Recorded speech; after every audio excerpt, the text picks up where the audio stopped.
I have a very interesting day ahead. There's an air show today. It's Friday today, and the air show is at night or in the evening. And I came here early this morning to see the planes. There's no one else here, and I'm working for free.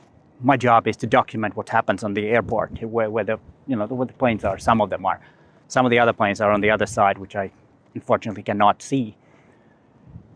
But as I said, I'm working for free, and is there a time it's okay to work for free? Because my general advice is don't work for free. So why I'm doing it? And are there some times that you should work for free? Or is it okay to work for free? Well, some advice coming up.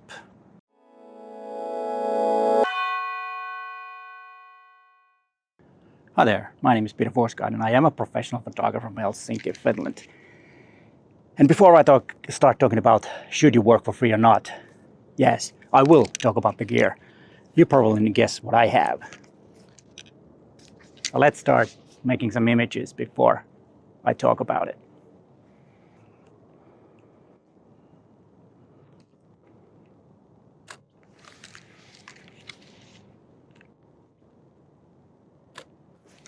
Okay, the first reason is when you are a young photographer and you need some practice, you need experience. Because of course, if you don't have any experience, nobody will want to hire you. It's a big risk if they don't know. If you don't have a background, you don't have a portfolio or anything like that.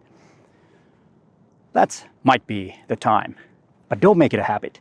Once you have a proper portfolio and have some experience, start to send those invoices or bills or whatever you call them. Get some money for your job. Because if you have a reputation of being that free photographer who can, photograph anything for free, it's a deep hole, and it's a deep hole, and it's hard to get out of the hole. The same goes with photographing for your relatives and your sister's weddings and stuff like that. Don't do it. I will talk about wedding photography a bit later, because that's one place where a lot of people are working for free. So for portfolios and for experience at the beginning, and of course you don't have to be that young, you can be a bit older too. But remember, experience and portfolio, then it might be okay at the beginning of your career. And another reason to work for free is maybe if you are trying new genres. Let's say that you're a portrait photographer and then somebody asks you to photograph a wedding.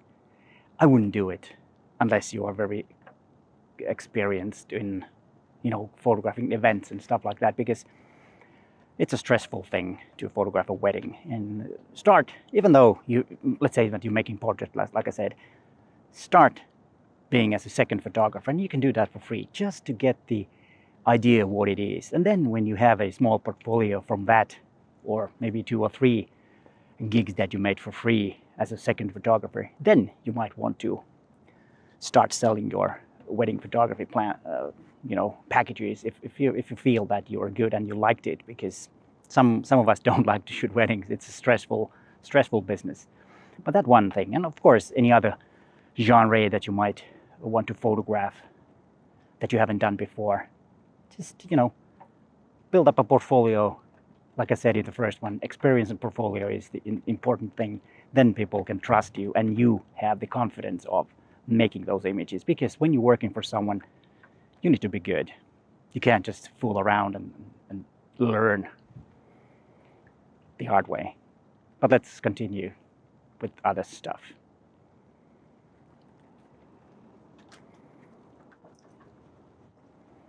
Now it's a French plane.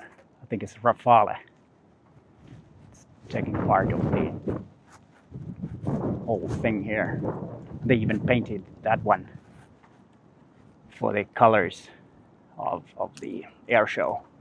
And I was actually yesterday trying to photograph them when they were practicing where the actual air show is. And I have to say that a fighter that's going full speed, it's not an easy task to get the images. But, that's why I'm here. And I will talk about that a bit later. And before we get into the third reason or third case that you could work for free, let's talk about these planes. I have the Eurofighter Typhoon behind me. It's the Royal Air Force, and then there is one from Germany too. The reason that there are so many fighters is that Finland is on a market for a new fighter. We do have the Hornets, and they don't really know yet what to buy. And there are, I think, F-35s that will be flying. Then there are Saab Gripen here and whatnot. I'm not really sure of all the planes. Some of them are here, and then some of them are way back there behind. They didn't want to have them here. I think the Super Hornets are over there, which a pity. Would have been nice to photograph them too. Why I'm at the airport when there is a spectacular air show down in downtown Helsinki? The reason is that there are plenty of photographs, planes flying. A plane against the blue sky, that's nothing. And you should have something else there too. But this place is unique because I'm the only photographer here who has access here, actually. And I'm documenting when they are making the planes ready. And I think that's something else to have images of when the maintenance crew is working and setting the planes ready, and when they leave. That's a lot more exciting than just a flying plane, And that's why I'm here. I was here 4 years ago when they had the previous air show. And the third reason is charity or volunteer. And that's the reason why I'm here. It's not charity in a way that you might think. It's more like a volunteer. Everything around the air show is conducted by the volunteers. There's only one person who gets paid for it. That's the head of the whole air show. So that's why I thought that this could be a great opportunity to help the air show, and also as a personal experience to photograph this, because this is pretty unique. It's for my portfolio and because I might have an exhibition with these images that's been photographed here, and combining the ones that you just saw, that could make a really great exhibition at the Helsinki airport. And now there is a big plane leaving. Yeah, it's a Norwegian airline that's taking off, and I hope it doesn't ruin my audio because no way of monitoring it. The plane behind me is the number one plane from Patrouille De France. Is the flying with 8 planes and making all this crazy stuff in the air. And I saw them yesterday when they were practicing, and it's pretty astonishing to see those planes fly and do all their things. Here's an image, and what I like about this image, even though it's just a plane against the blue sky, but what I like about it is the pilot is actually looking straight at me, which is probably not happening like that. But okay, now the plane is leaving. And also a funny thing yesterday, it was actually Wednesday, 2 days ago, when they arrived here at the evening in Wednesday night. Almost after he had landed and came off the plane, the guy was asking about this lens, and he was really impressed. And of course, it's a good thing when they come to talk to the photographer. But yeah, he was very interested in this lens and was really keen on. I think he has something to do with photography because he knew a few things about cameras. And but let's get back into the reason. Really, if you are working for a good cause, or the charity, or the event that you're photographing is charity and for a good cause, then of course it's a good thing to work for free. But you have to, in my opinion, you have to accept the thing that they're doing for charity, or the organization is something that you approve. Remember that. And of course, always keep the ability to use those photographs. Without that, it's no use. But I think I need to start to photograph again before we talk about the fourth thing.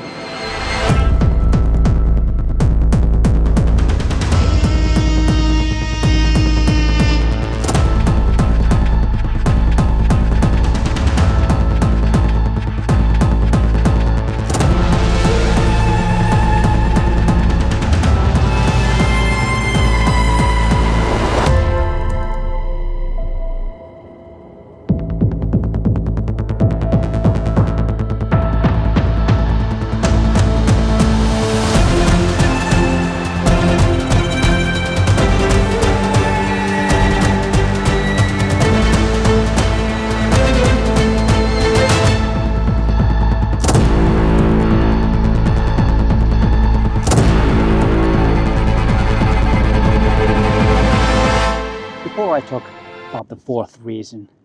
Let's talk about the gear that I have. Olympus Finland, by chance, happened to have this lens, the 150 to 400 millimeter, that I could borrow for this event. And it's not totally necessary on this, but I wanted to have a really long lens so that I can photograph the preparing of the plane so that I'm not disturbing them, because you don't want to disturb the crew when they are fixing the planes for the show. It's something that I don't want to do, and it's not proper to do anyways, to interfere with their work. And also have the 8 to 25 millimeter for those wide angle shots. I really get into love with that lens. It's astonishing quality with the 8 to 25 millimeter f4 lens. It's one of my favorites.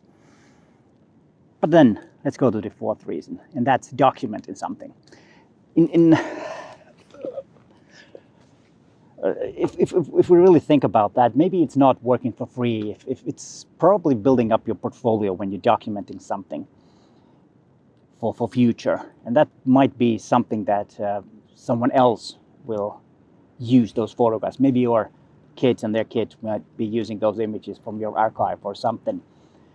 And so it's technically not working for free, but it's working for future use of the images. And at the time, you might not get paid for those images, but they build up your portfolio or experience, which I've said many times is one big and good reason to do. And this plane here is quite big. It's pretty intimidating to be under it here.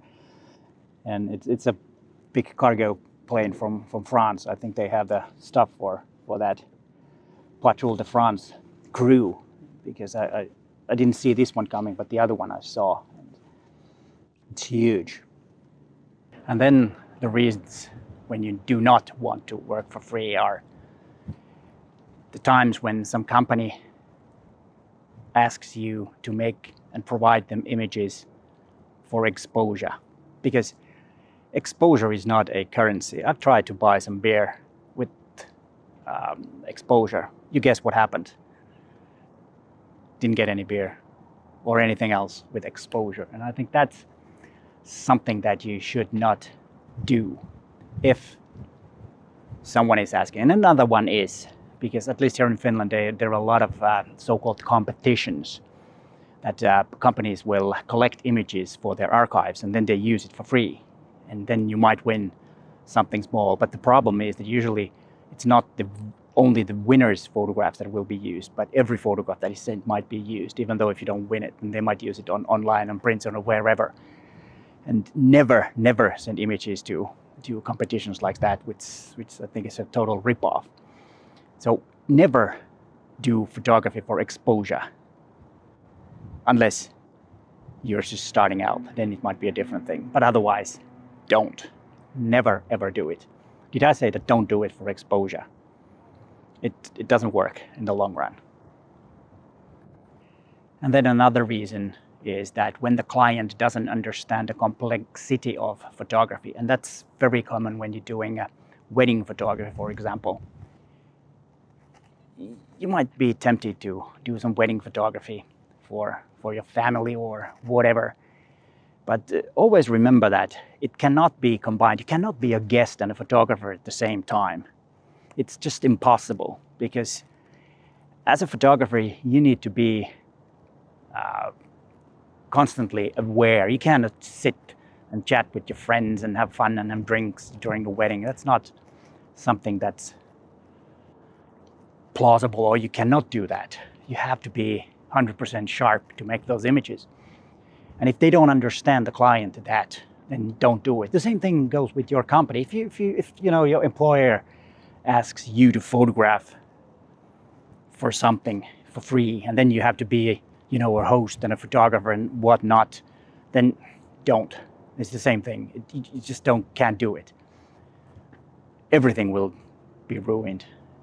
You won't have fun at the party, and you won't get any good images if you're kind of like between a guest and a photographer. If you want to photograph weddings, get experience as a second photographer. Well, then you can do it full time, but you're not a guest at the same time. And then, one thing that I actually said already once is that if you are photographing for free, always keep the possibility to use those images so that you can use them in your portfolio. That will build up your experience and portfolio too. Well, mainly portfolio if you're using those images.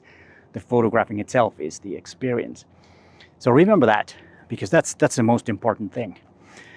Now I need to check what else. Did I have anything else to say here? Yeah, and if one more thing that I forgot to say when photographing for free, remember that then it is considered to be a job. You need to do the best you can. You're not photographing there for yourself or just because I didn't feel like taking these images. No, that's a wrong way to do it. That won't build up your experience, and it won't build up your portfolio in the way that it should. And also you won't be delivering the images the client wants. If you accept, then be the photographer and be good. That will make it a lot better. But I think there are some people coming and starting to prepare the planes. And remember, the main thing is don't work for free unless you have a good reason. The 4 reasons that I told you in the beginning of this video. I hope you enjoyed the video and keep on shooting for money, not for free. And here are some more videos about getting to be a better photographer if you want to watch them. But hey, thanks for watching, and bye for now.